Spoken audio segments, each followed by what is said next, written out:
On this week's episode of Ride the Lightning, the Tesla unofficial podcast, the Cybertruck continues to take the world by storm and a common theme has emerged.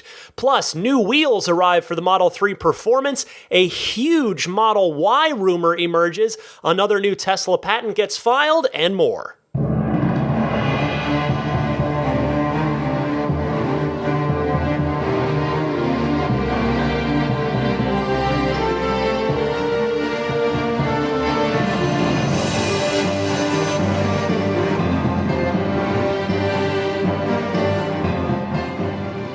Happy holidays, friends. Welcome to episode 226 of Ride the Lightning, the Tesla unofficial podcast for December 1st, 2019. To my left, a snoozing Daisy the Boxer puppy. And the world has Cybertruck fever. Everyone is talking about the Cybertruck, even outside of Tesla circles. I have not seen this since maybe the Model 3, but this might even be more of buzz than Model 3. I mean, it's just been unbelievable. I'll give you a couple of quick real-world examples. A friend of mine, David, who one of Daisy's best friends, it's David's dog, and they play all the time. I was taking a walk with him, met him at the near the dog park yesterday, and he is not a Tesla guy, but he's a builder. He's a contractor. He's got a really nice burnt orange Toyota, whatever the full-size one is. I think it's the Tacoma and the TRD, the Toyota Racing Development. Like, it's a nice truck. He said, yeah, it was a $50,000 truck, and he said he thought about it, and he put down an order for a tri-motor Cybertruck. He said, yeah, it's my truck's 3 years old. It's got, I think he said he's got like 80,000 miles on it or something already. So, he uses it a lot, and he's like, he was just telling me, I can't stop thinking about it. I want it tomorrow. And I had to tell him, look, David, I've lived this.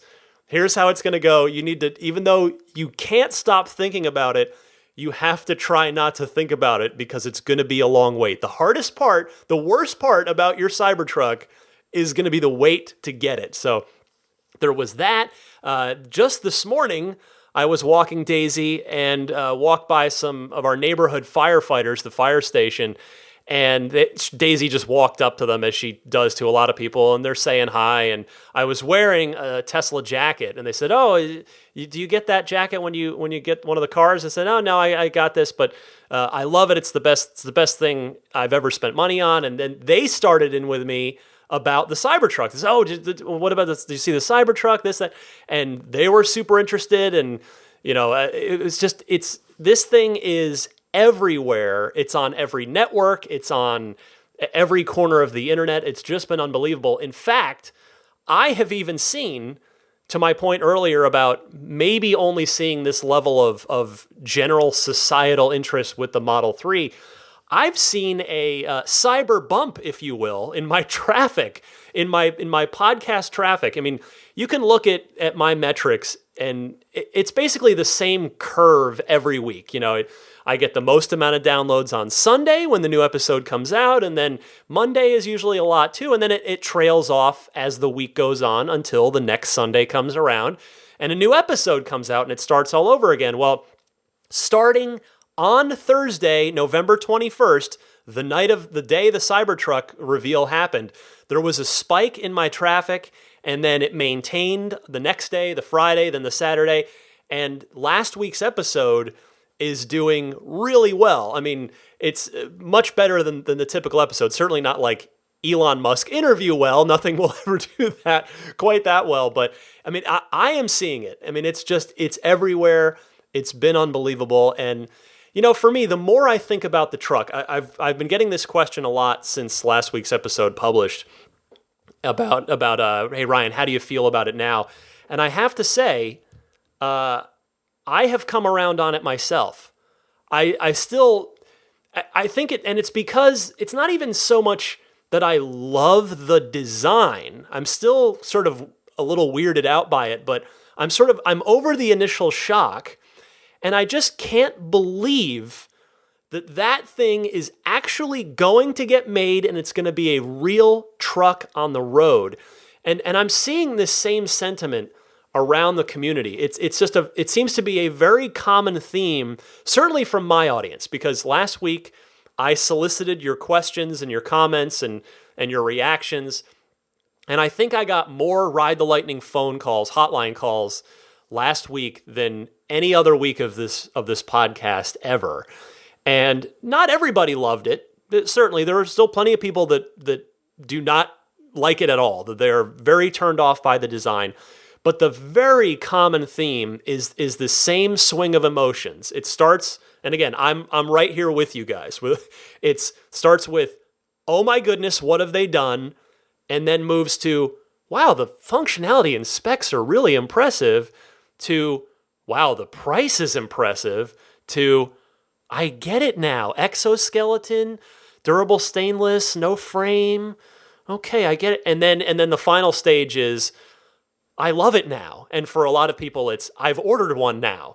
So it's just been insane to see. In fact, if you're wondering about the title of this week's episode, this is what I'm talking about. I am calling it's the Cybertruck cycle.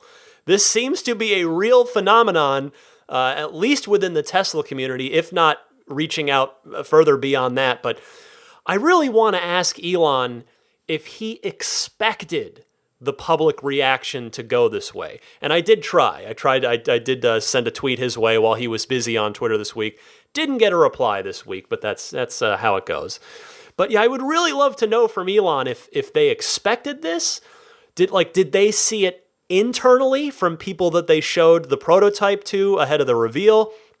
I mean, did people just kind of love it or hate it and stay firm on it in his initial findings with, coworkers, friends, relatives, whatever, whoever he showed it to? But yeah, this is the Cybertruck cycle. It's a real thing. You go from repulsed by it to completely in love with it, and possibly, for a lot of folks, putting in an order for it within the span. I mean, it's different for everybody. That's what I'm seeing. Some people did the Cybertruck cycle in an hour. Some people did it in 24 hours. But most everybody seems to be within about 2 to 3 days, about 48 to 72 hours, you go through the Cybertruck cycle. And that's where I'm at with it. I totally get it now. And I said it last week, I'm a Tesla fanboy, so that may very well be coloring my opinion of it. But the thing I think that for me, then this is again very specific to me given my automotive history, it's the stainless steel is what's doing it for me. If this truck were aluminum or steel, I'm pretty sure actually that I wouldn't feel quite as compelled by it now. But because it's stainless steel, I just never thought in my life I'd see another stainless steel car ever again. And I love it. I miss having a stainless steel car. You guys, like I said last week, it's so great having a car that's beautiful with no paint to worry about, to manage.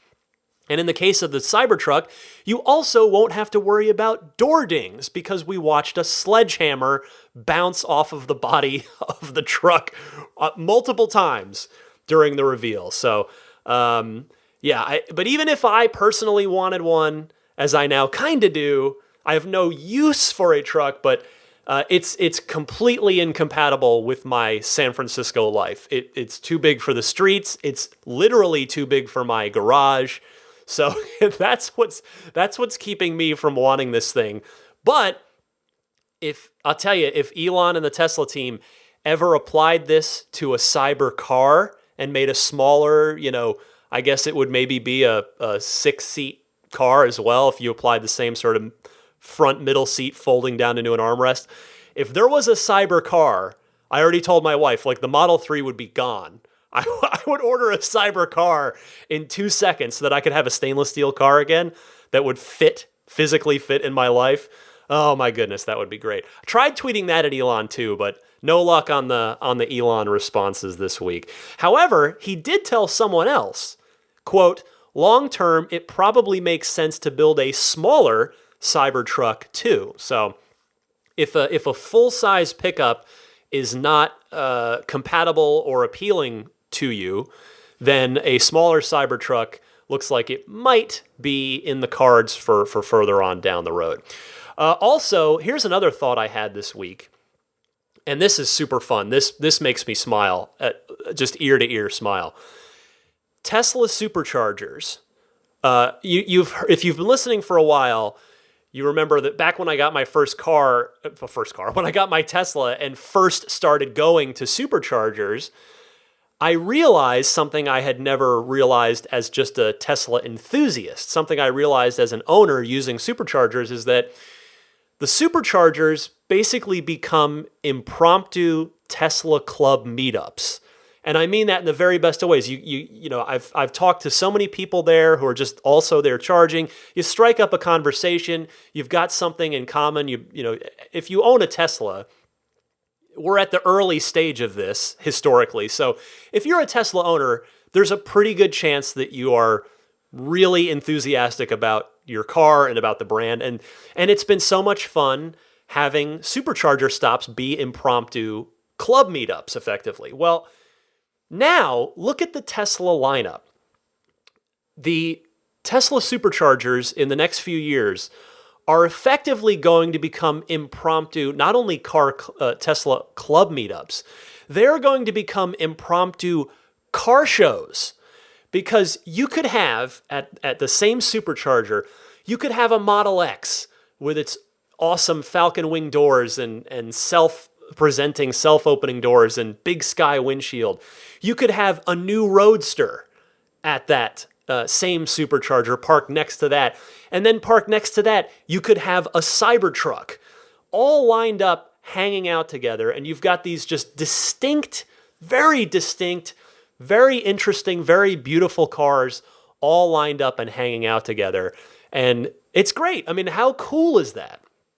One other thing on this topic is this. I've had a week to think about this now. Look at how Tesla has gotten bolder and bolder with their designs, and they've pushed things further and further with each new wave of success that they had. Go back to the Model S, which was the first car that they designed from the ground up themselves, and the first car that Franz did.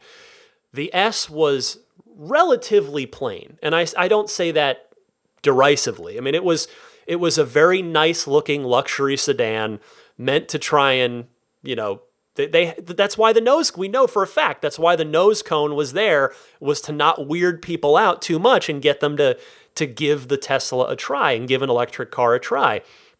So you started with the Model S, again, this nice looking luxury sedan. Then you move to the Model X, which did not have a nose cone, because remember, if at the point the Model X launched, which was fall of 2015, the S still had the nose cone on the front. So the X was actually the first Tesla to delete the nose cone. So it had that, and then as I said a minute ago, it had the big sky windshield and the self-presenting front doors and the Falcon wing doors. So they pushed the design further there. Then we get to the Model 3, and Franz and his team push even further. Although in the Model 3's case, not so much with the exterior, but instead the interior, the extremely minimalist interior, which, if you recall, there was a lot of hand-wringing and worry that, there's only just one screen and nothing else. There's nothing in front of the driver. That's not going to work. And now it's not only accepted, but loved and in a lot of cases imitated. It's starting to get imitated by other automakers that are jumping into the electric vehicle game. And then, you move after that, the Roadster. It's got a curved glass touchscreen display, and it's 2+2 seating in a supercar, and it's this beautiful automobile. And now the Cybertruck pushing things even further on the design front. So it's just amazing to see Franz and Elon and Tesla just continue to be, they are not playing it safe with their success. They are continuing, they are emboldened with each new success. They are pushing further and further with each success. And I just love seeing that. That's something we're not really seeing that with other automakers, in my humble opinion. As far as, the success begetting bigger and bolder design risks and design challenges that they take upon themselves. So great stuff there. Now, One other note, actually a couple other notes on Cybertruck. Again, this is the hot topic, although I've got plenty of other Tesla news to talk to you about in just a minute. But one thing I was exceptionally wrong about on last week's show is that I thought that Tesla would not give out reservation numbers on the Cybertruck. And guess what? I was wrong even before between the time I recorded and the time the podcast came out on Sunday morning, I was already wrong, or maybe just wrong within that day, because Elon Musk took to Twitter 3 times so far as of me recording this. I'm actually recording a little early this week. It's 11 a.m. here on Black Friday, since I've got the holiday weekend off, and I didn't anticipate any Tesla news dropping today. Hopefully most, if not all, of Tesla employees are enjoying, including Elon, are enjoying some time with their families. So if anything does break between now and when you hear this, I do apologize, and I'll cover it next week. But Elon has taken to Twitter 3 times thus far, initially tweeting out 146,000 Cybertruck orders so far, with 42% choosing the dual motor variant. That's the 300-mile middle tier of the 3. 41%, so basically equal amount of dual motor and tri-motor reservations initially, and 17% single motor, which that makes sense to me because I think long term, the percentage of people that opt for the $40,000, the lower cost truck will probably be higher, just as in time the number of people that choose the standard range plus Model 3 will probably be higher in the long term. But here in the beginning, when it's enthusiasts and people willing to put down a reservation on a vehicle and wait 2 to 3 years for it, those kinds of folks are probably going to be more likely to buy the higher trim variant. So there you go. Now, just a day later, on Sunday evening, he updated that to 200,000 orders. And then last Tuesday night, so 3 days ago as I record this, he updated that one more time to 250,000 reservations for the Cybertruck. Now, of course, you can't go apples to Model 3, which was the last Tesla vehicle that we had solid reservation numbers on, because, of course, it's a $100 deposit on Cybertruck versus a $1,000 deposit on the Model 3. But nevertheless, even if, half of those 250K, and that's assuming that they won't get any more reservations in the next 2 years, which of course they will, but if even half of those convert, 125,000 actual orders for Cybertruck before it's even started production, that's fantastic. That's incredible. And again, the number is going to be higher than that. And, again, I was very wrong about that. I was looking at recent history with the Y, the semi-truck, and the Roadster. But, the fact of the matter is, when I look at it now in hindsight, Elon is no doubt proud of the fact that they've gotten that many orders, because he knew this thing would be controversial. He saw the headlines. He saw the initial round of the media and people just either dismissing the Cybertruck or outright mocking it in some cases. And so he's proud of it. He's proud to say, hey, well, we've got 250,000 orders for this thing in. So how about that? And good for him. Good for him for doing that. And I hope he continues to keep us updated on milestone level numbers for the Cybertruck reservation. One thing, however, that I was correct about last week, and I said that the Cybertruck would probably be the last major product unveiling for Tesla for quite a while.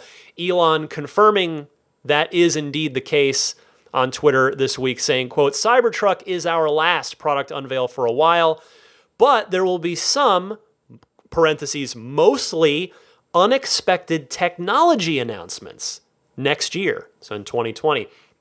I would imagine that there he's referring to some stuff that we'll probably hear about on battery day for the investors, which we expect to happen in the earlier part of 2020, maybe the first quarter or so. So in other words, in the next 4 or 5 months, I would expect that the Maxwell acquisition will probably factor largely heavily into that, perhaps with the ultra capacitors that they were working on. So there will be some neat stuff coming out of Tesla, but no more actual vehicles to be announced for a while. Because as I mentioned last week, Tesla's got a lot on their plate now. They're manufacturing 3 vehicles.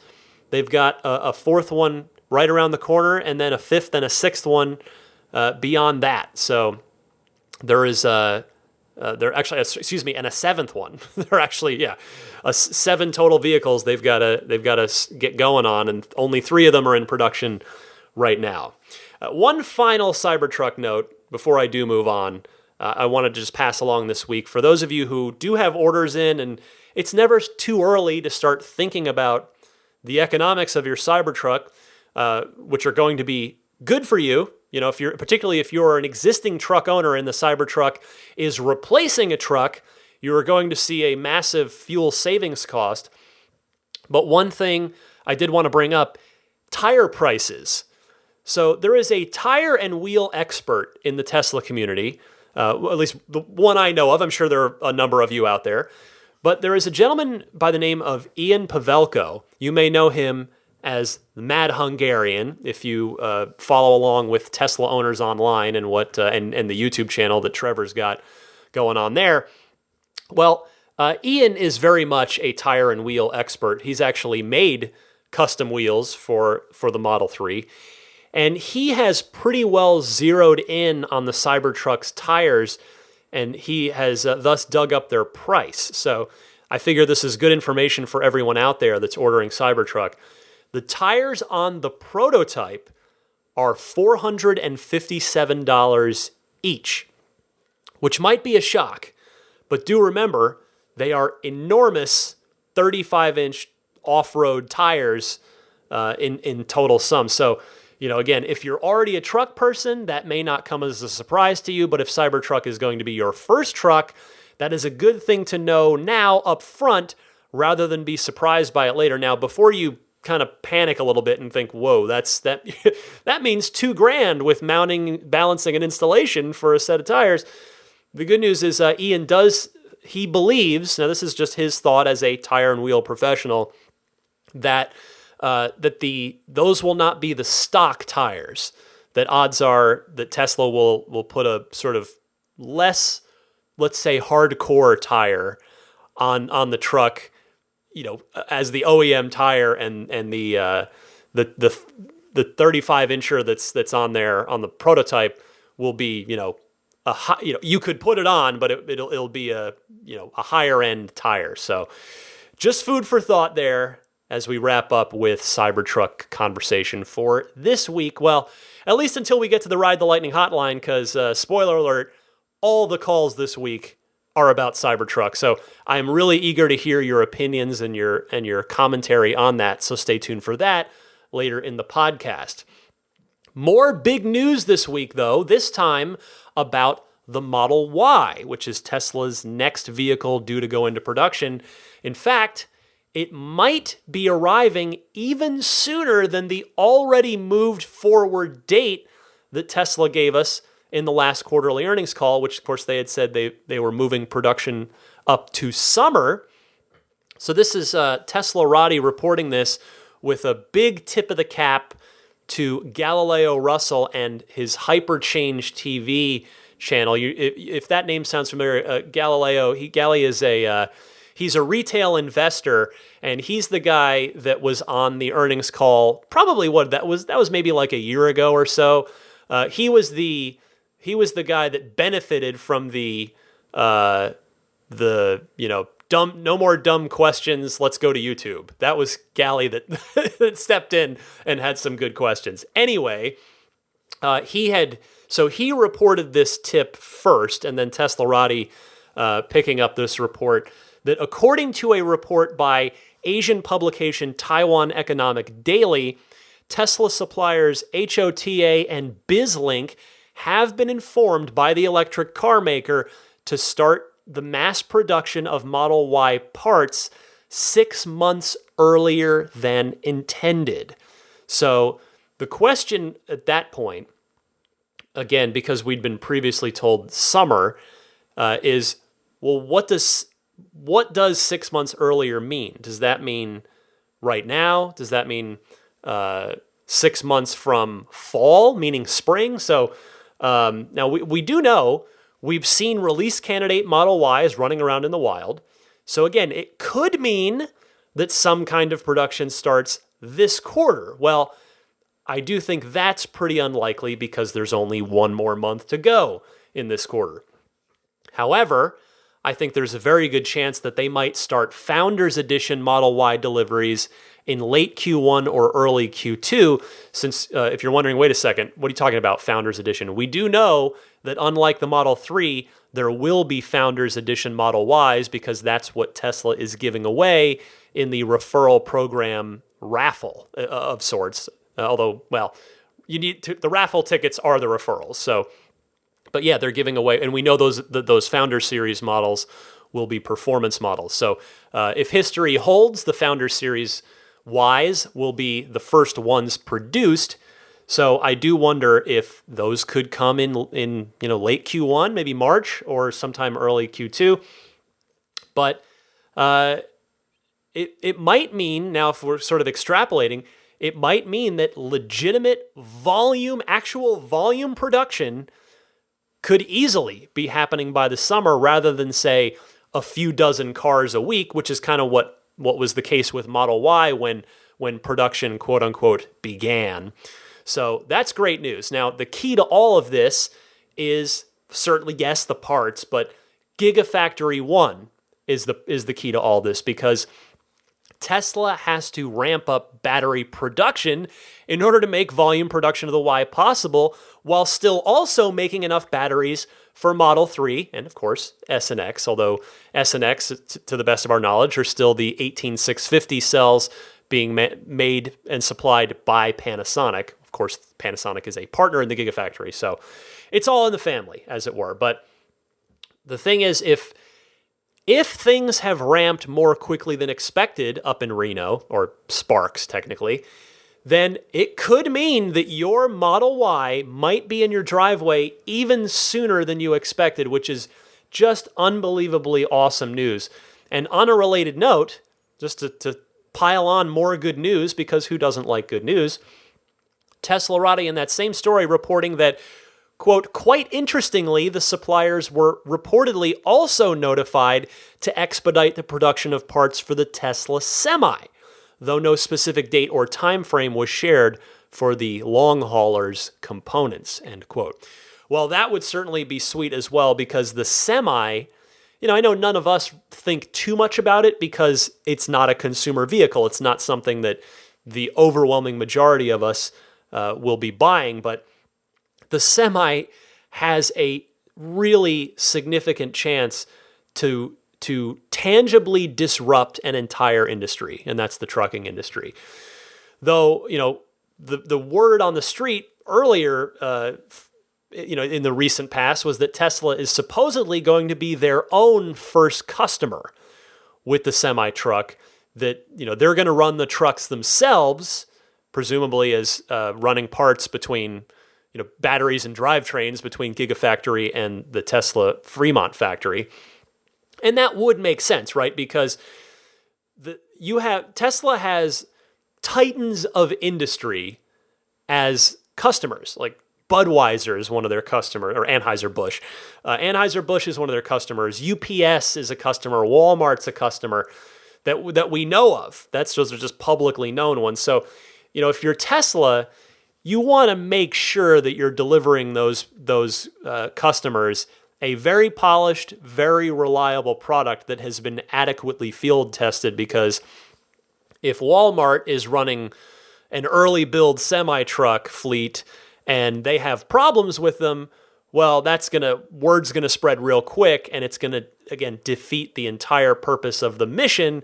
It's going to scare those big corporations off of the Tesla Semi. So it makes perfect sense that Tesla would run a fleet, the early build fleet themselves, and then iterate and go from there before they actually start delivering to their external customers. But here is to a fantastic 2020 for Tesla, because it's sure shaping up to be one. Moving on this week, the 19-inch Power Sport wheels that have only to this point been available on the Chinese build, or the Chinese market, I should say, the Chinese market performance Model 3s, they have arrived here in the West. They are on the Tesla shop online now, and they are called Gemini. The Gemini wheels, that is their official name here stateside, they are being sold in the online Tesla shop as part of a winter tire and wheel package specifically for the performance Model 3. So they're an aero-style design, but it is a one-piece alloy wheel. They're not wheels with aero caps over them. It is just a one piece. So it's $3,500 for a set of 4, and that's installed, and that's with the winter tires. So that's a turnkey price. So if you are interested in those, if you're a Performance Model 3 owner, they will be shipped to a service center near you and installed there, if indeed you choose to place an order. And I think, these are going to be a really great option for Performance Model 3 owners, because even though there are winter tires that you can put on the 20-inch performance wheels, these 19s are going to get more range by virtue of the fact that they're 19s instead of 20s.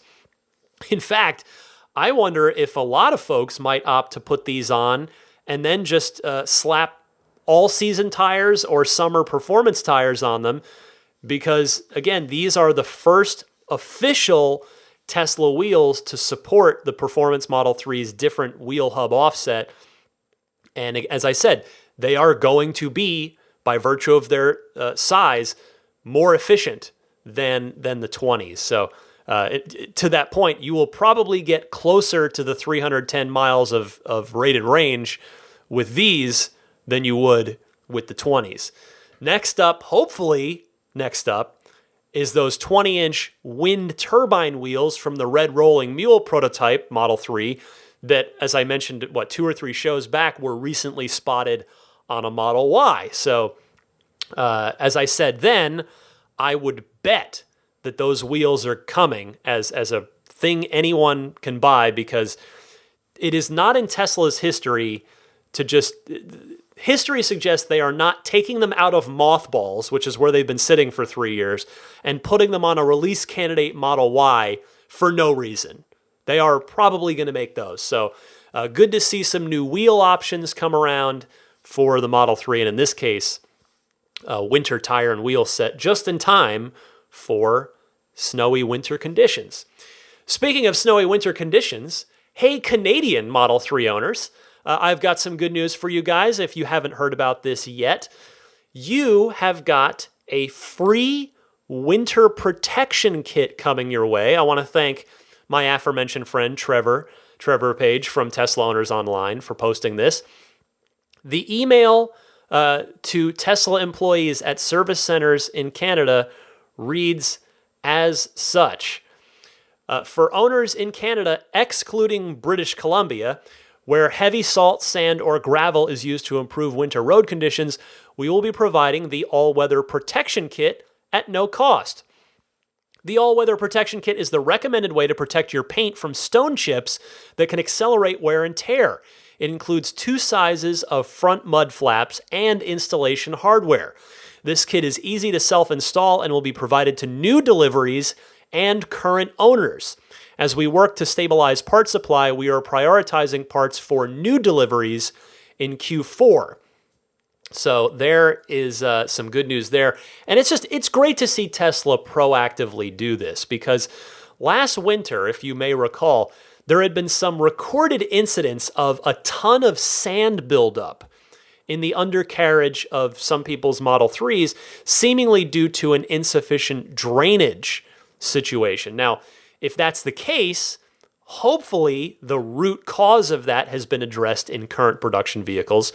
But either way, it is really good to see Tesla, at the very least, offering this all-weather protection kit for free, and hey, it can be self-installed to boot. That is good news. Couple more stories for you this week. I thought, oh boy, what am I going to do? It's a holiday week here in the U.S. There's probably going to be nothing to talk about. No, there's plenty to talk about. Another new Tesla patent. It seems like there's one of these almost every week. This comes courtesy of Tesla Roddy. I'd had this story ready to go before last week, but Cybertruck ended up taking up the entire show last week, and for good reason. So, Tesla Roddy reporting that Tesla has submitted a patent application for a, quote, fibrous foam architecture, with claims that the manufacturing technique for seats and interior trim would create a more efficient and environmentally sustainable process. The submitted patent explains that the current materials used for cushioning in traditional vehicle seats include foam made from polyurethane, a material that is not able to be recycled and may not be the most comfortable due to its lack of breathability. Manufacturing the foam is also a time-consuming and laborious process that involves the pouring and mixing of numerous chemicals like polymer or epoxy into a mold. After setting, this requires additional material to be trimmed and shaped, thereby creating unnecessary waste that Tesla's fibrous foam architecture hopes to eliminate. The background of the patent states, quote, trim to foam assembly may include hog ring, hook and loop, and or clipping methods. In such methods, alignment tolerances may need to be maintained, mating surface limitations may need to be met, trenches and stitches may need to be provided, and so on. Glue application, storage, and handling may also be required. Current manufacturing processes may be labor-intensive and time-consuming, end quote. This would improve the production and quality of the backrests, armrests, leg rests, and bolsters. Tesla is looking to improve upon its vehicle's interior, as it suggests, quote, there is a need for an improved foam architecture and associated manufacturing process that overcome the aforementioned drawbacks. Thank you, Tesla Roddy. This may be now example number 4,983, give or take, of Tesla using first principles process to attack a problem and come at a solution to a problem. If Tesla can successfully make a better seat in terms of comfort that's also cheaper to make and better for the environment, there is simply no downside to that. There is zero downside. In fact, a side effect upside is that Tesla would own that patent and could stand to make a ton of money if and when other auto manufacturers were to follow them down the same road, because they would, I expect that other manufacturers would follow them down that road, because if there are cost savings to be had, that's going to draw a lot of attention from the rest of the industry. So good stuff there. And finally this week, like an on-again, off-again dating relationship, the Model S and Model 3 are now back on the Consumer Reports recommended cars list. Quote, the Tesla Model 3 struggled last year as the company made frequent design changes and ramped up production to meet demand, says Jake Fisher, Senior Director of Automotive Testing at Consumer Reports. But, as he continues, as the production stabilized, we have seen improvements to the reliability, end quote. Consumer Reports members reported fewer problems with body hardware issues for both Model S and Model 3, such as trunks that don't close properly or loose body trim panels. For the Model 3, there were fewer reports of stuck latches or malfunctioning doors. For the Model S, owners reported fewer problems with paint and trim quality, issues that have plagued it in the past. Owners also reported fewer problems with power equipment such as cruise control, cameras, and warning lights. Now, that's good to see, of course. And if you're wondering, well, what about the Model X? The X is still not being given the official Consumer Reports recommendation, with the publication noting that, quote, Model X owners reported numerous problems ranging from its bulky Falcon Wing doors to noises and leaks, and it has worse than average reliability. So, it's a real shame to hear that about the X, because Of course, both Elon and Franz have repeatedly referred to that car as the Fabergé egg of the car world. I mean, the Model X, the X has been in production for 4 full years now. And I'll tell you, I mean, I know plenty of people out there are very, very happy Model X owners. I have one acquaintance of mine who I feel real bad for. He bought an X a year ago. And we keep in touch mostly on Twitter. And he's had 8 service center visits for his X. I mean, he has reached out to me knowing my Tesla enthusiasm, and I honestly don't know what to say to him. Again, I know there are many, many, many, the overwhelming majority of people are happy Model X owners, but I would have hoped that the X would be faring better by now overall in the comprehensive survey research that someone like a Consumer Reports is doing. But still, I'm definitely glad to see that the S and the 3 are back on their list because, people do pay attention to Consumer Reports. They do valid research. They do good stuff. So, their recommendation does carry weight. And, it also shows, too, that Consumer Reports, to their credit, doesn't doom a car forever. That it is a year-to-year reevaluation, which, quite frankly, is exactly how it should be. You should always be looking at the newest build cars and see how actual owners of those newer build cars are feeling about them relative to previous years. All right. Well, I've been talking for long enough, I would say, over 40 minutes. Lots to cover, and despite the holiday week, I'll take it. I would always rather have more to talk about than less, for sure, and there has been so much fun stuff to talk about in the world of Tesla lately. Stick with me. After this quick little ad spot from Tesmanian, I'm going to come right back and do the aforementioned all Cybertruck edition of the Ride the Lightning hotline. Your phone calls coming up right after this.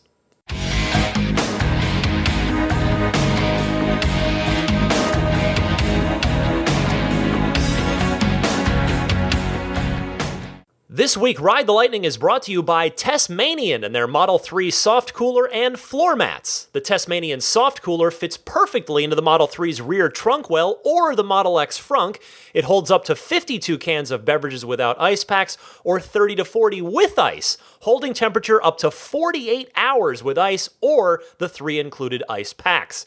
The cooler has a heavy-duty nylon shell, sturdy closed-cell insulation, and is made with eco-friendly, non-toxic, odorless, and recyclable materials. Meanwhile, their custom-made Model 3 floor mats are sturdy and durable, 300% more temperature-resistant than normal PVC.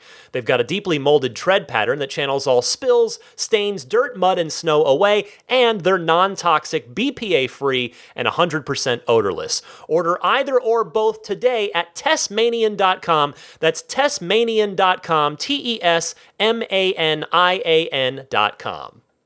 Welcome to the Ride the Lightning hotline. It's your time to shine. Your questions, your comments, your discussion topics, and this is an all Cybertruck edition. I promise it won't be next week. We'll cover some other topics.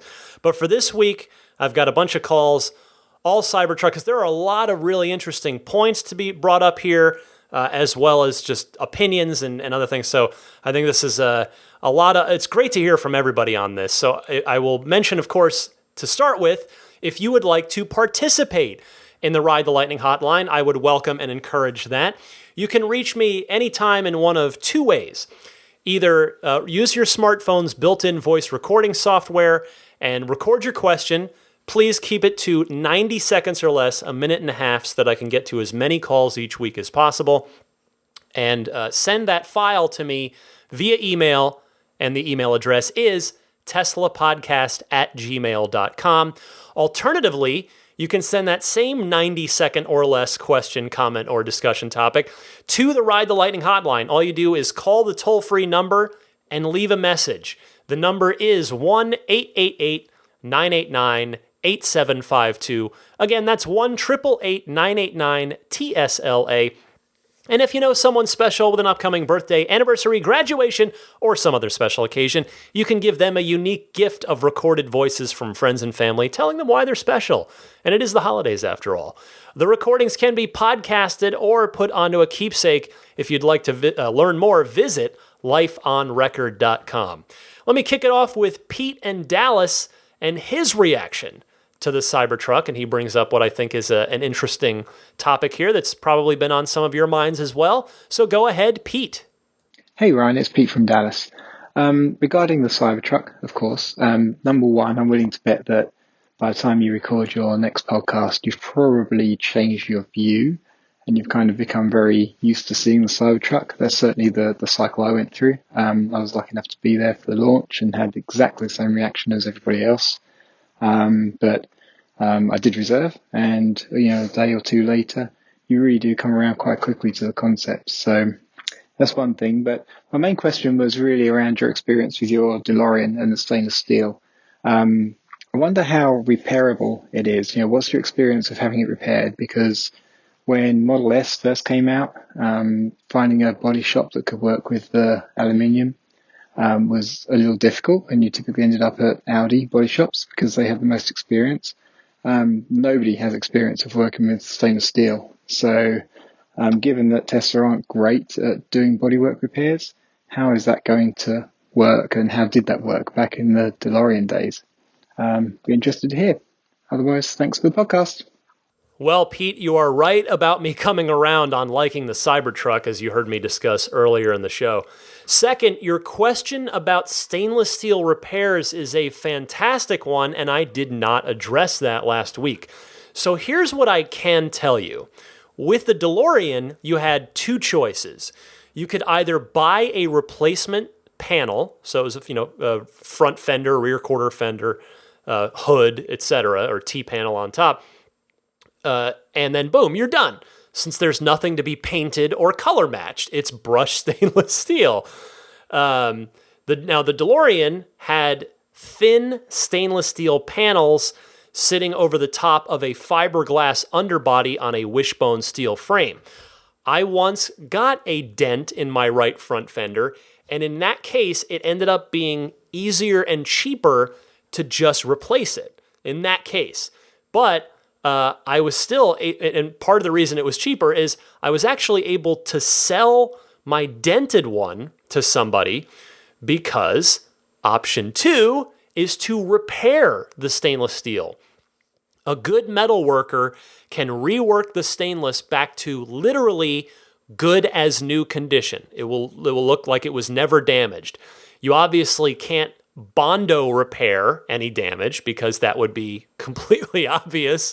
But metal workers out there are going to have a new source of income when the Cybertruck releases. Now, the key difference between the DeLorean and the Cybertruck as we know it so far is that, again, to the best of our understanding right now, the Cybertruck doesn't have panels. Everything's just folded. So, folded like origami. It's the exoskeleton. So repairs will be possible. I'm sure of that. But I'm also reasonably sure that it's probably going to be a bit of a trickier job than it was with the DeLorean because you can't, again, the DeLorean, you could just take the panel off of the car, put it on a workbench, repair it, brush it back, and regrain it and get it back on the car. So that I'm not quite sure how that's going to go.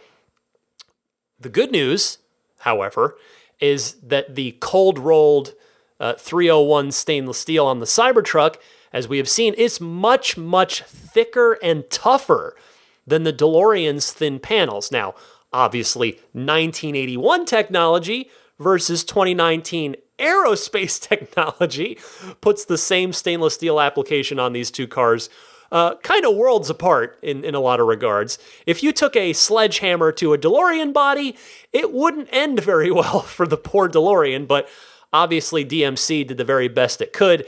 They wanted a car that would last for its entire owner's lifetime, but not be so heavy as to be a giant anchor. So and hey, DMC, I know a lot of people like to reflect poorly on DeLorean Motor Company, even if they like the car. Well, DeLorean was a failure, blah. DeLorean did a lot of stuff very well. That's a topic for another podcast, but DeLorean did a good job. But yeah, that as far as the topic of stainless repair, that is my brain dump from my personal experience with having a body panel done on the DeLorean's stainless steel. So hopefully that answers your question a bit, Pete. Thank you so much for your call.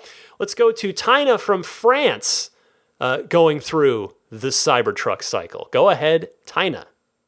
Hi Ryan, it's Tina Das calling in from France with my thoughts on the Cybertruck. Well, just like so many others, when it rolled first on stage, I was absolutely shocked. My heart sank and I thought, oh no, I really don't like this. But when Elon announced the specs, that was amazing and I was blown away. Throughout the day, I then looked at a lot of pictures and videos and grew on me very, very quickly, and I placed my order within 24 hours. I also looked at forums, and I was struck by how many members said in an almost astonished way, my wife really likes it, or my wife asked whether we're going to place an order. And I thought about this, and it actually makes perfect sense to me. Because if you think how many women drive these huge SUVs and often just with tiny children in the back and driving them to school and to play dates, and you think, why do they drive these huge trucks? And well, the answer is because they just want to feel safe. And then if you look at the Cybertruck, I mean, there's no other car on this planet you can be as safe in as in the Cybertruck, because no one can get at you, not even with a sledgehammer, not by shooting at it or throwing heavy items at the windows. And I think for that aspect alone, I think a lot of women will absolutely love it. And apart from that, I think it looks absolutely cool and badass, and I can't wait for mine. It will be 3 years, and I hope they will just fly by. Love the show. Best wishes from France. Bye. First of all, as I listen back to your call one more time, I fear that I may have gotten your name very, very wrong. And if I did, I apologize. I listened to it a few more times. And so I'm sorry if I did. It is not intentional, I promise you. But nevertheless, I very much appreciate your perspective. You know, you make an excellent point about moms, in a lot of cases, driving SUVs, in part because they feel safer in them. So yes, indeed, Cybertruck is perhaps the most extreme version of feeling safe that is possible in a consumer vehicle. So thank you very much for your call, and I very sincerely hope that you end up not having to wait too long to get a Cybertruck in Europe. Lucas from Utah is next with his reactions to the Cybertruck unveiling. Go ahead, Lucas. Hey Ryan, this is Lucas from Utah, late Thursday night, and I just can't believe what I watched. My reaction coming on stage was, dang, that thing's ugly. But by the end of the presentation, I wanted one, and I'm not even looking for a truck. So I thought it would take a few years for it to grow on me, or maybe seeing it in person for it to grow on me. Nope, I'm sold on it already. It looks incredibly cool. Though at first, it looked very ugly. I don't know how that could change so fast. Too bad on the window glass breaking. That's just really funny and unfortunate, but mostly funny. A few questions. Battery sizes. We didn't get that. Did we ever find out what they were for each size? Also, the UI changes. Some things could definitely bleed through the Model 3 and Model Y with that same screen orientation, even though it's a 17-inch screen instead of the 15. I think I'm mostly worried about, though, what the range will be like with a loadout. I just went to Denver this last weekend, and we had an awful experience where we left the charger, and Tesla told us to skip the next charger, and we did, and we almost didn't make it to the following charger. We had to lower our speeds from 185, what am I saying? From 85 miles an hour down to 80, 75, 70, 65, 60, 55, 50. I had semis passing me. It was quite embarrassing. We got to the charging station with 2 miles left from Rock Springs, Wyoming down to Laramie, Wyoming. This is the kind of thing I'm worried about for the truck, especially with the loadout. Just that huge volatility on range. Anyway, thanks a ton for the podcast. Can't wait to hear what you have to say. Thank you, Lucas. This seems to be the case for a lot of people, myself included. And to your question about the battery sizes, it's a good one. You may have noticed that Tesla seems to be moving away from that lately.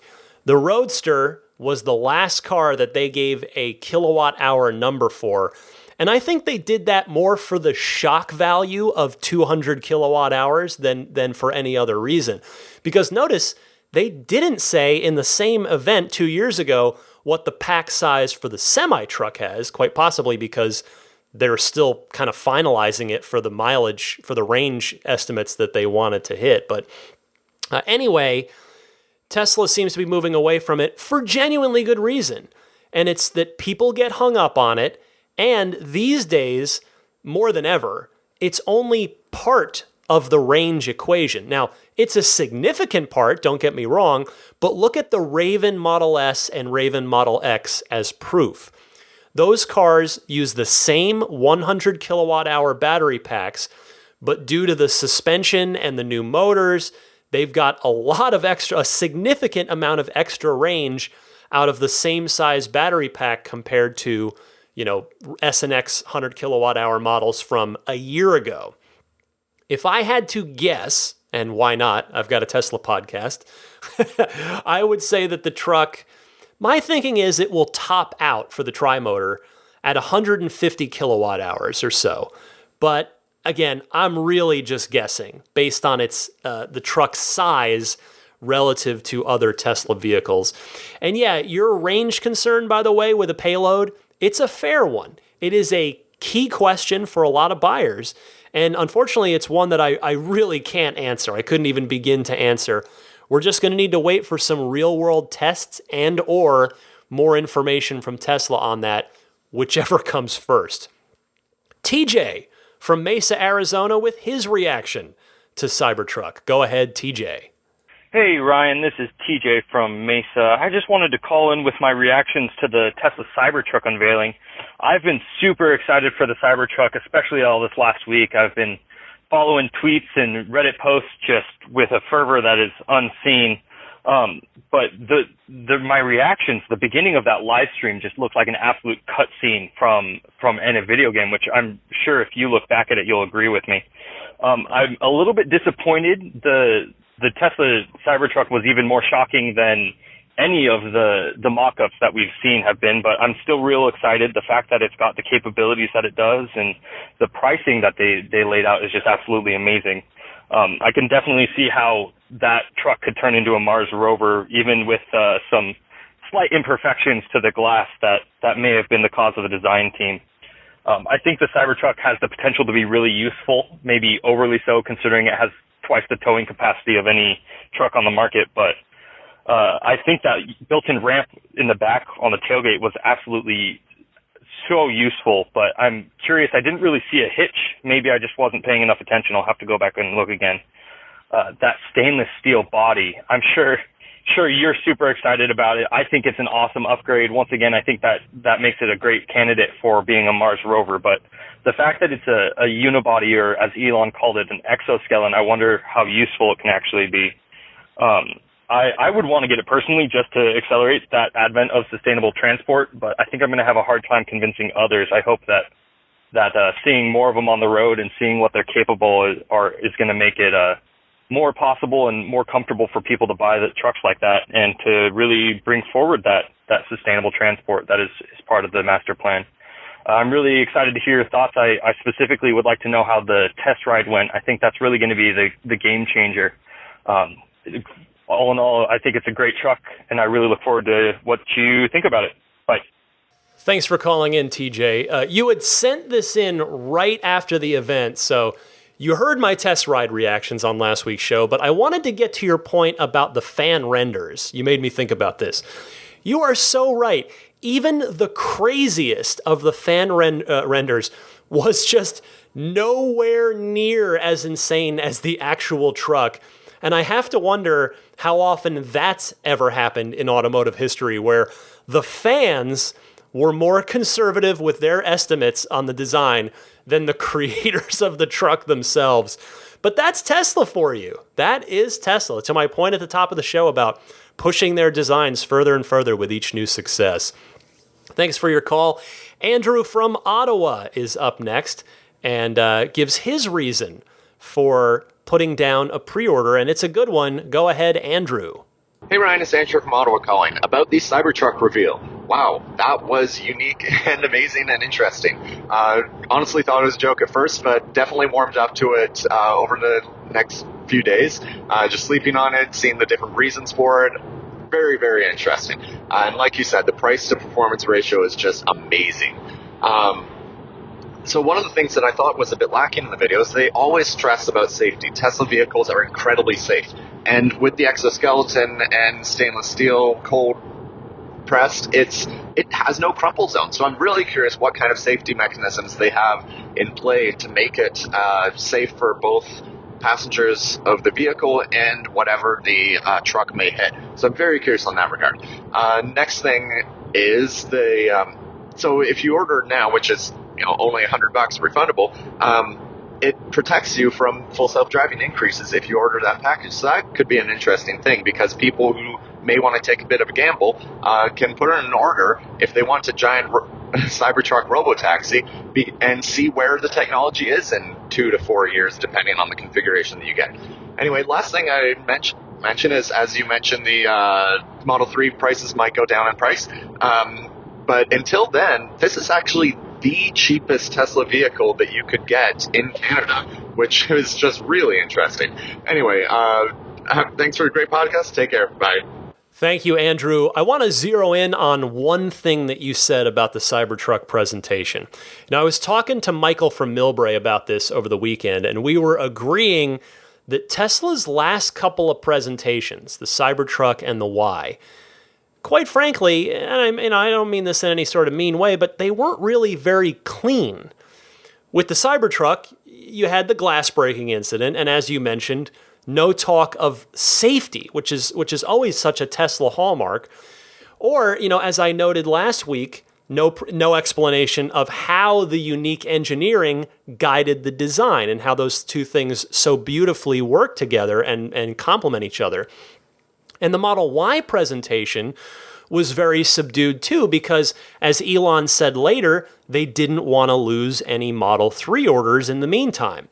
I think you have to go back to the semi-truck and Roadster unveiling from 2 years ago, which coincidentally was the last product unveil before Y and Roadster, so before this year. And, there was nothing in 2018. The Semi, I've gone back and watched that unveiling a few times, the whole thing. The semi-truck was explained so well. The technology, the advantages, the reasons for why Tesla did what they did. I thought they did a tremendous job of selling the benefits of that truck.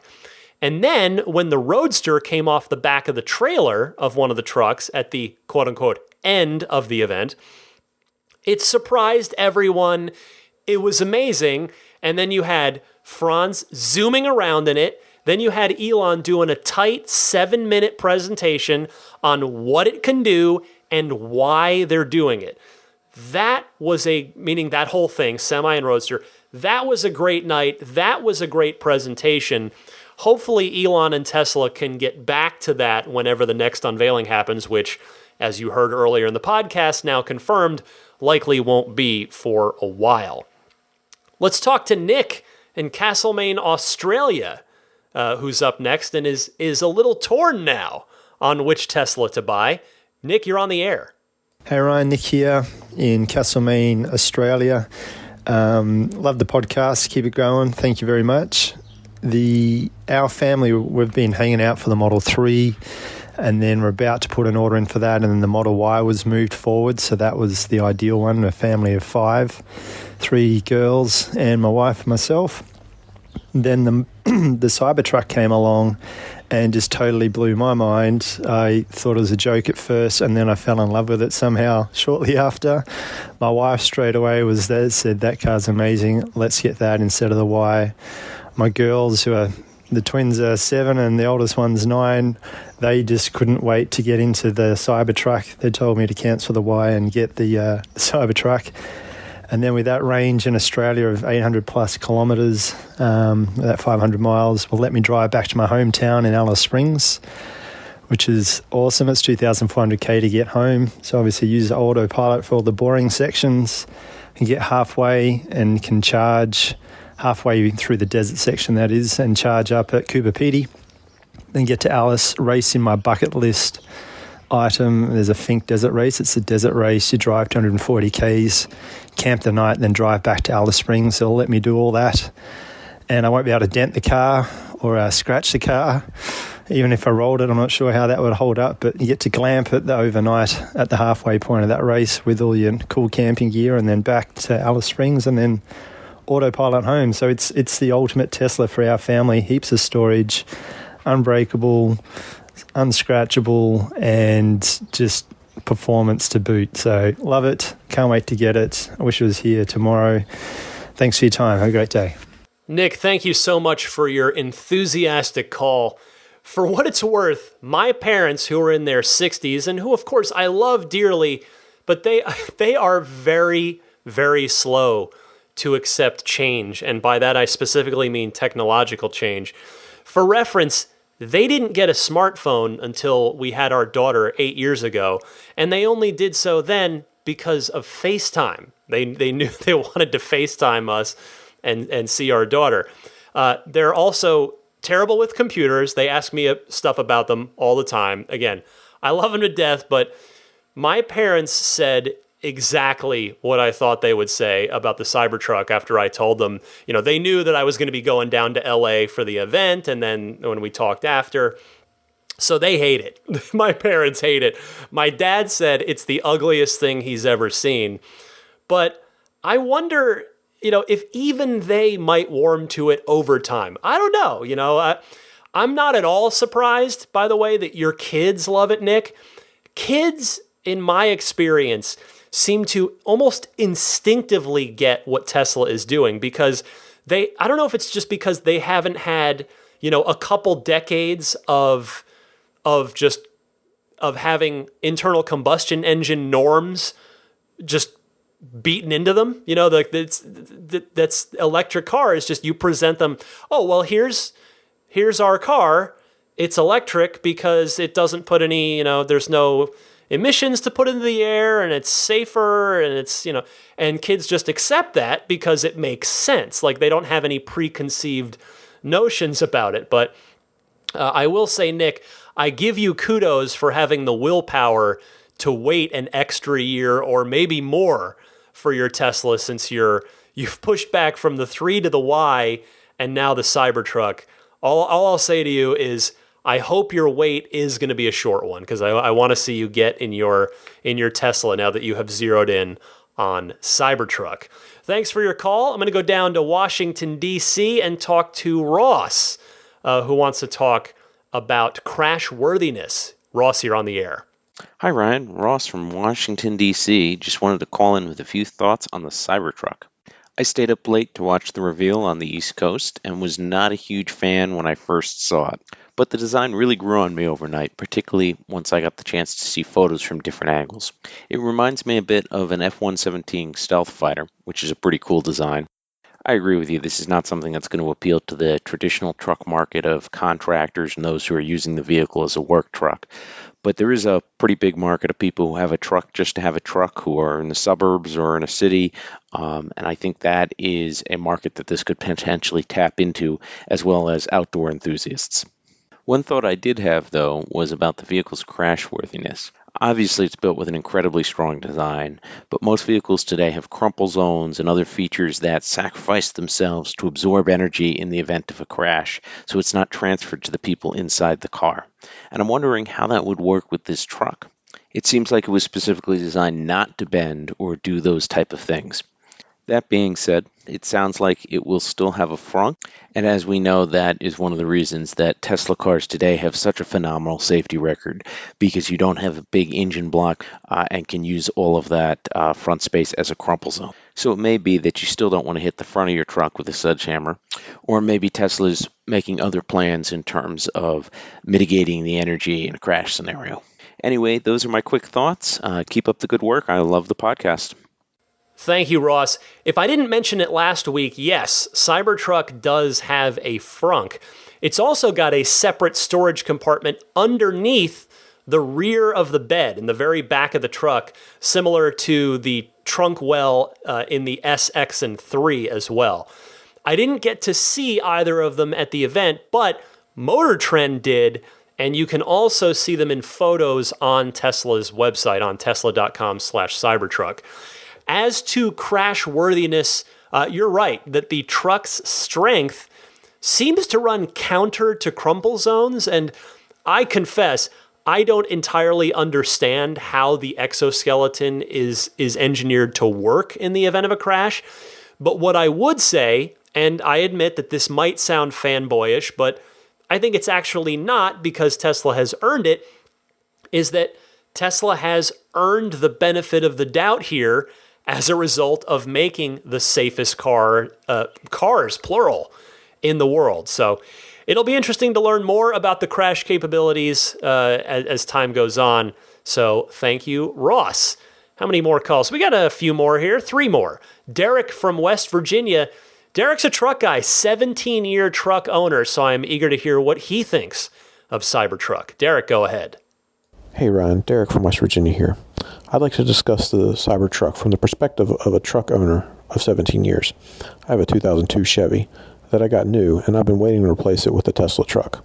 I was so excited for the reveal, and I was 100% ready to pre-order prior to the reveal. Then I saw it. I was just so disappointed after seeing it that I turned the stream off and completely missed the whole windshield demo live. As someone that owns a truck and uses it for work, I can really get behind the spec sheet and the price of the machine, but the looks, it's just not what I wanted in a truck. I've been depressed over it, actually, the last few days. I keep looking at it thinking, it'll grow on me, but it just doesn't, sadly. I feel like the design choice goes completely against what Tesla stands for in their goals. They wanted to move people to EVs, and they want to break into the truck market. But I can say that they won't do that here with the current offering. West Virginia is largely a truck state, and I haven't spoken to one person yet that has looked at the truck, stats included, and said, yeah, I'll give that a try. I feel like the Tesla missed a huge opportunity here by going so extreme with the looks. I wish I liked it, and I wish it was a more contemporary looking vehicle. Anyway, thanks for the podcast. Keep up the good work. Derek, I appreciate your perspective here from both your position as a longtime truck owner and your geographic position there in West Virginia. Even though you've been hearing a lot of callers who went through what I did in going from hating it to being totally into it, that's certainly not the case for everybody, and Franz and Elon know that too. But I suppose if you get enough people that love it enough that they're definitely committing to buying it, and then some that are definitely not, maybe they figure that's better than a more conventional looking truck that some people might consider versus another conventional looking truck from a brand that they may already be loyal to. I mean, in other words, I think Tesla is okay with the polarized reactions here. I mean, they had to be in order to commit to the path that they're taking. Thanks, Derek. Jason from Virginia. We'll just move one state over and go to Virginia and talk to Jason about his thoughts on Cybertruck. Jason, you're on the air. Hi, Ryan. Just wanted to give you some thoughts about the Tesla truck. This is Jason Glisten calling from Northern Virginia. First off, I'll be honest, I didn't like it. And I want to hold 90 seconds worth of silence there to really drive the point home, but I've got other stuff to say. Having said I don't like it, I thought about this over the weekend, and there's a couple of things that I wanted to mention. First, if Tesla had done a regular, normal-looking truck, it would have definitely been lost in the crowd of trucks that are on the market right now. So I think it was meant to look different, to really stand out, and it's obviously a very big attention getter, both bad attention and good attention. But the current top 3 trucks have sold over 1 million units this year, and Tesla can't support that high of a volume of production. So if they had had a regular body style truck that was much more difficult to produce, they simply couldn't fill all those orders in a reasonable amount of time. So it makes sense that they're doing kind of a niche type truck. You yourself said that the body panels are kind of like stainless steel origami. That makes them really easy to produce. But also, Tesla just filed a patent for a die-cast body manufacturing machine. And I have to think that they're going to be using this for the Cybertruck's body, which makes them faster to produce. But someone also on Twitter pointed me to an article where Elon Musk actually said they're going to be producing an alternate body style. So hopefully we'll see something like that in the future. But anyway, I think it'll end up selling quite a bit. There's obviously a lot of orders already. I am not one of them, but I really do hope that it sells and people enjoy it. Thanks for the podcast. I appreciate your call, Jason, and I totally agree with you that a normal truck in hindsight would have just been lost in the crowd. I respectfully disagree that the reason it's got an extreme design is because Tesla wouldn't have been able to keep up with an F-150 level of production had it been more traditional looking. To me, that runs a bit counter to Tesla's mission statement of just, getting as many EVs out there as possible, accelerating the world's transition to sustainable energy. And after all, too, Tesla is getting better at manufacturing all the time, and Gigafactory continues to scale up. I think they did this design for engineering and design reasons, not battery production limitations. That's my opinion. You're certainly entitled to yours, and you never know. You might be right. There is certainly. I'm not dismissing you entirely at all. I think it'll be very interesting to see what demand for Cybertruck is once it's actually out and available, i.e., how many of them that Tesla will make each year once the production system is totally ramped up. Let's close it out with Joe from Irvine, who wants to comment on Cybertruck. Joe, go ahead. Hey, Ryan, this is Joe from Irvine, California. I started listening with episode 200, and I'm very glad I did. I love the show. Since we now know what the Cybertruck looks like, I have a couple of comments and a question. First off, I love the look of the Cybertruck. Exterior is great. Interior is great. The back is a little funky, but I see the advantages of having it like that, so I can get over it. I do have a couple of comments on the interior. Really, the only thing that seemed off to me about the inside of the truck was the yoke and not having a stock. I think in the production model, I think both those things to come back. Not having them is just not practical. And I think if Tesla wants to take it mainstream, it'd be in their own best interest to bring both of those things back. So my question is this. We've now seen the interior of the Cybertruck has a very Spartan look, just like the Model 3. The air vents seem to be the same. The screen's the same, albeit 2 inches bigger, but relatively the same. Do you think the S and X will adopt a similar look? Also, the Cybertruck has a different UI than the Model 3. Do you think the Cybertruck will just have its own UI different than the Model 3? Or do you think the rest of the fleet will adopt the same UI as the Cybertruck? Love the podcast. Take care. Hi, Joe, and welcome to the podcast. The subject of the S and X getting redesigns with a horizontal or landscape orientation screen has been a much discussed one for a while. In time, yes, I do think the Cybertruck's interior is definitely a look at where the S and the X are going, including that cool marble looking, even though it turns out it's actually a sustainably made paper-based compound, that dashboard. But remember, though, that the Cybertruck is Spartan by design, like the 3 and the Y. It's a low-cost vehicle for what it is.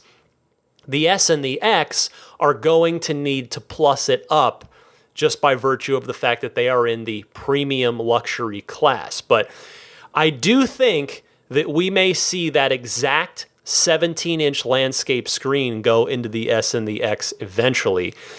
I will add also to another point of yours, I don't think the Cybertruck is going to get its own UI. As I mentioned last week, I think that the UI that we saw in the Cybertruck is either just a concept that the design team is playing with, or a hint at what's to come in version 11 or beyond that. But all the cars are probably going to continue to be on a pretty uniform UI design because that just simplifies things for the software team, aside from screen orientations. Because right now you've got S, X, and Roadster on the portrait side, and you've got 3, Y, and Cybertruck, and Semi as well on the landscape side.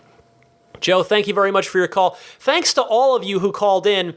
By the way, I got so many more phone calls that the Patreon exclusive bonus episode this month is also going to be all Cybertruck calls. It's going to be the Cybertruck edition of the Patreon monthly bonus episode.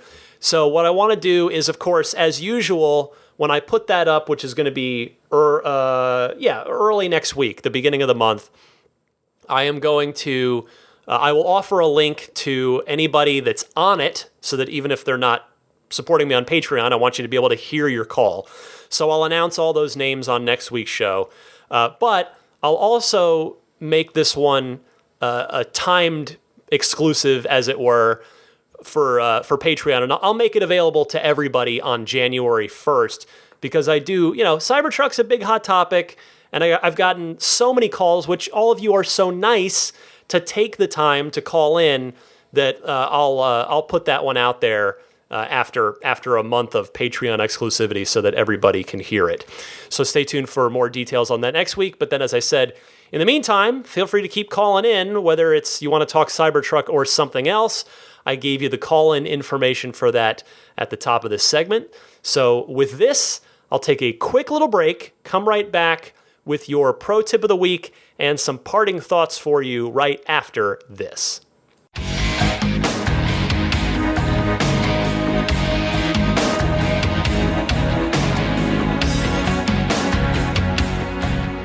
Well, I finally washed my car last weekend after a few weeks, and it was getting a nice thick layer of dust on it. And then, of course, it promptly rained a couple days later. And now we've got like a 2-day respite, Thanksgiving Day, and then here Black Friday. And I think starting tomorrow, it's supposed to rain for like 7 days straight here in the Bay Area. So I guess you're welcome, Bay Area, for, it's... You wash your car, you bring the rain, so I guess we needed it, though. So that's... I haven't been doing much extra with my car. I totally cleaned out the interior, though. Wiped down the white seats and cleaned off the all-weather floor mats. So it's just, I don't know, it's cathartic to me. It feels good to me to have a clean car. So anyway, what else? Pro tip of the week. Let's do that. And yes... It is a little bit Cybertruck related, but let's hear from Mark in New York. I mean, why not? It's all Cybertruck this week. Go ahead, Mark. Hi, Ryan. Mark from New York again. Great job at the Cybertruck event. It was definitely interesting. I know I was pretty upset when I saw the glass break like everybody else. It definitely... put me in a little weird mood, and the shape of the truck itself was a little weird, but I gotta admit, the day after I ordered it, I think it's just like 10 years ahead of its time, which some of us will love that. I think it's so cool. I'm gonna have a futuristic truck, and that'll be awesome. Okay, so for a pro tip, I don't know if everybody realizes this, but when on your left scroll wheel, normally adjust the volume of your radio or whatever you have playing. But when you're navigating, when the voice comes on to tell you to turn, you can adjust the volume of the voice with that same scroll wheel. So it works with the radio or the navigation, depending on what's talking at that time. So I find that to be very handy and useful. Okay, thanks for all you do with the podcast. Love it, and I'm gonna keep walking my King Charles puppies while I listen to the rest of your podcast. Thanks a lot, Ryan. Bye. Thank you so much for that, Mark. I will confess that I muted my nav voice the day I took delivery of my car. That voice did not last long, but for the plenty of people that do keep that voice activated, this is actually a really good tip. So thank you very much, Mark. And with that, I will hit the road. I have to say, I feel like by virtue of doing this every single week, there's some weeks where I'm like, that wasn't the greatest show. You know, whether I thought my delivery was bad, or I talked in circles a little too much, or too many ums and ahs. But you know, this week I feel really good about this episode, and I think I know why. And it's because I'm recording in the morning. I'm recording during normal daylight hours. Normally I do this show very, very, very late on Friday nights. And it's, just naturally, you're at the end of the day, you're a little tired. So I feel like I've got a little extra pep in my step this week. So hopefully you enjoyed this week's show as much as I did. I had a really good time doing this week's episode. I loved all the phone calls this week. Of course, had a lot of great topics to cover, Cybertruck related and otherwise. But let me part ways with you here for this week with a few plugs, if you would humor me for a couple minutes. First, I want to mention abstractocean.com. They've got Black Friday deals going right now, so I would encourage you to look online for those. You can probably combine those with the perennial, at least so far, the long-term discount that's just a little secret. It's just for, if you listen this far every week, you've got this discount code here waiting for you. If you've never visited abstractocean.com, I encourage you to take a look sometime. They've got all kinds of stuff. Their most popular stuff are the Model 3 glass screen protectors and then the center console wrap kits. So if you want to do, like a carbon fiber look, you want to do white if you've got a white interior. They've got a bunch of different patterns and designs, plus a lot of lighting kits. That's probably what Abstract Ocean made their name on, was upgraded, nice, easy to install LED upgrade lighting kits for Teslas. So just, shop around, see what they've got. abstractocean.com, coupon code RTL Podcast, all one word, RTL Podcast. Enter that at checkout for 15% off of your very first order. Meanwhile, Immaculate Reflections, my friend Jeff there, he's still got a couple of those insane Black Friday deals going on full body paint protection film. So if you want to go all out, he's offering a pretty unbelievable deal on that. And if that's not of interest to you, but you might still want ceramic coating or partial paint protection film, in other words, just the front of the car, he's got $100 off offer going on those services as well. And then additional discounts if you are an active or retired military member. Just present your military ID. So to learn more or to book with him, visit his website at irdetailing.com. You can also see examples of his work there or on his Yelp or Instagram. On Yelp, he's yelp.com/Immaculate Reflections, all one word. And on Instagram, his handle is Immaculate_Reflections. I mentioned this last week, and it looks like a lot of people have been jumping on this, which is great to see because it's just a nice turnkey solution here. Again, the dash cam Sentry mode situation that a lot of us are running into now.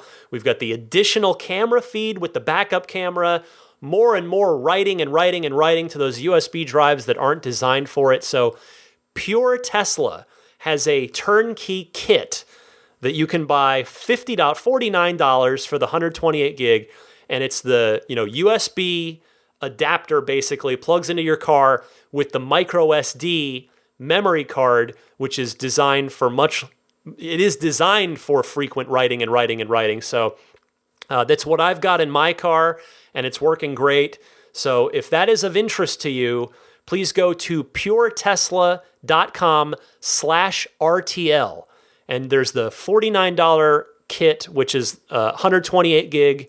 Or if you want to step up to 256 gigs, that's a $69 kit. And again, these come fully formatted and ready to go. They're total plug and play. You take it out of the package, you plug it into your car, and you're done works with Mac or PC when you take it out to look at the footage, and they will ship anywhere worldwide, and in the US, free shipping. So one more time, that's puretesla.com, P-U-R-E, puretesla.com/RTL. Finally, this week, actually, there's Jada as well. It's holiday time. This I will say, I think if you are not a Model 3 owner yourself, maybe your spouse is, or significant other, somebody in your family member, the Jada wireless charging pad for Model 3. Again, I love this thing, and I'm being totally sincere because again, I don't put things in here that are just like money grabs. Like I am a Jada customer myself, and I love that charging pad because it looks like it's a factory original piece. Like it just goes in, no tools, goes into your center console, and it wirelessly charges your smartphone, if your smartphone has that capability, which basically most of the new ones do now. So I don't have a discount for that, but I would appreciate that if you do decide to buy one, please use my referral link because, again, total transparency, they'll throw me a couple bucks off of the sale. It also applies to the Jada USB hub, which adds some more USB ports, as well as that secret, that like dummy door, the dummy magnetic door on it that opens up, and that's where you hide it. You plug in your USB dash cam kit there, from whether it's from Pure Tesla or somewhere else. So anyway, the link for that, if you're interested in either or both of those products, is getjada.com. That's GETJEDA. Getjada.com/REF/8. The /REF/8 is very important for that. Okay, now I think I'm really done. You can email me anytime, teslapodcast@gmail.com. Tweet me anytime, DMC_Ryan. It's also DMC_Ryan on Instagram. And I believe that will do it. Oh, I guess there's Patreon. Let me just sneak in one more plug. It is the holidays after all. Again, I'll keep it short. If you feel that I have earned your support on top of merely listening to the podcast, which is, of course, something I sincerely appreciate, but if you do want to support me on Patreon, it's a totally optional thing, but I would sure welcome it, and I'd sure be grateful. You can find out more about what you get for supporting me and the different tiers of support that are available. You can find that on my Patreon page, which is patreon.com/Tesla podcast. Patreon spelled Patreon. I will conclude, as always, by saying a big thanks to the Patreon producers.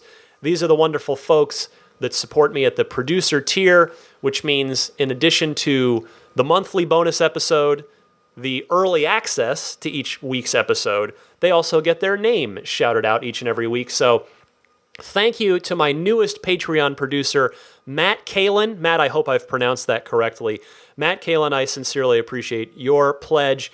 In addition to the rest of the gang, Pete White, Wolfgang Obergen, George Cassiopo, David Brander, Jonathan Wales, Alexi Heft, Logan Willis, Michael Lester, Robert Miracle, Jason Chalukas, Joe Edgel, Tim Hyde, Lars Hoffman, Lawton from Chicago, Peter Chalet, Rome Strack, David Vakil, Ulrich Lassa, Luke A., Eric Randolph, David Nondahl, Gabriel Salays, Jerry and Mary Smith, Brian Hope, Bill Royko, Lyle Austin, Joel Sapp, Dory and Steve Guberman, Michael Waddle, Daniel Grummer, Jeremy, Tesla Owners Taiwan, Jeremy Harris, Rob Brewer, Ron Lee, Larry Lynch, Chris Konesnik, John Cody, Matthew Wright, Aaron Appleby, Charlie Gillespie, Kaz Barnes, Neil Weaver, David Perella, Sunil Joseph, Dennis Peak, Scott Gillis, Will Stedman, Evie Tricity UK, Stig Mickey Jensen, Jeff Angwin,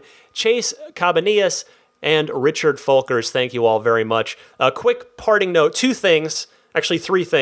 One, Elon Musk cameoed on Season 4, Episode 3, which is the current episode as of me recording this, of Rick and Morty. If you are not watching Rick and Morty, I find Rick and Morty completely hilarious. I love that show. So look for Elon's cameo on that. It's on Adult Swim. If you're like, well, where do I find Rick and Morty? It's on Adult Swim, which is of course the nighttime version of Cartoon Network. And point number 2, about something I meant to say at the end of the Ride the Lightning Hotline segment, which is, you might think, well, Ryan, did you cherry pick the phone calls so that it was almost entirely people that either love the Cybertruck or came around on it? And I will be honest with you, no, I did not cherry pick them. I got a lot more calls, as I said, and I'm going to play those. Those are going to be the Patreon bonus episode this month. But I'm telling you, that was the overwhelming sentiment. I would say 8 out of 10, maybe even 9 out of 10. Let's call it 8 out of 10 callers or people that emailed me were people that either loved it right away or came around on it, went through the Cybertruck cycle. So again, you have to look at, that's a sample size of Tesla enthusiasts, because if you're listening to this podcast, you are probably a Tesla enthusiast, and just Tesla fans in general. So it's not a grand overarching meaningful like systemic point of data for the entire country, but it was just crazy to me as I listened to call after call after call from you guys this week. Everybody's saying the same thing, which again is exactly what I personally went through, which is just like, that going from hating it to being totally on board and in a lot of your cases putting in an order. So it's just been incredible to see that with the Cybertruck as the rest of the world just continues to talk about it.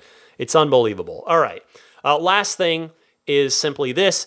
If you are a new listener, I would greatly appreciate it if you would, do yourself a favor, really, subscribe to the podcast. So that's not a money thing at all. It's just, if you subscribe on your preferred podcast service, that means every time there's a new episode, which is every Sunday at 9 a.m. Eastern, 6 a.m. Pacific, it will get pushed out to you rather than you having to remember, oh, it's Sunday, I got to go find Ride the Lightning.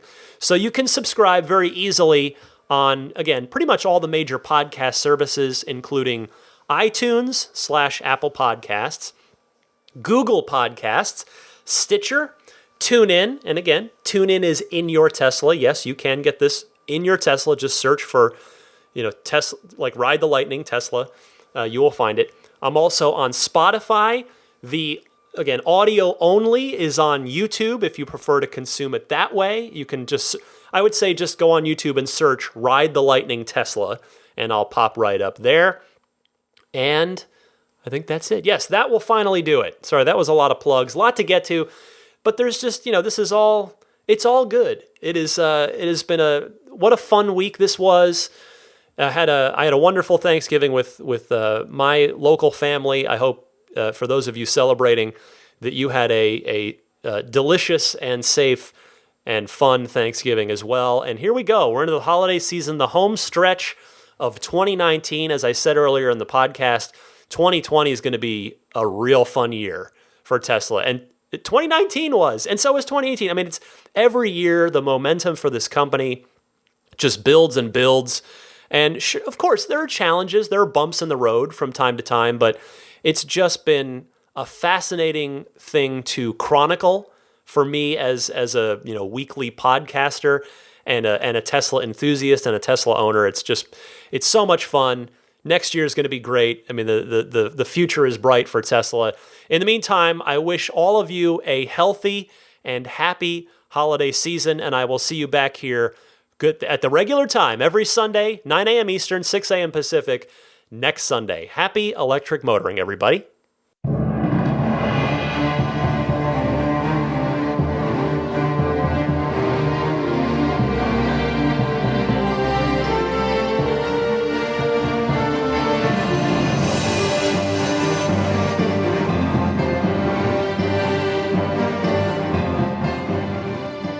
I think a Tesla is the most fun thing you could possibly buy ever. That's what it's meant to be. Our goal is to make it's not exactly a car. It's actually a thing to maximize enjoyment. It's maximum fun.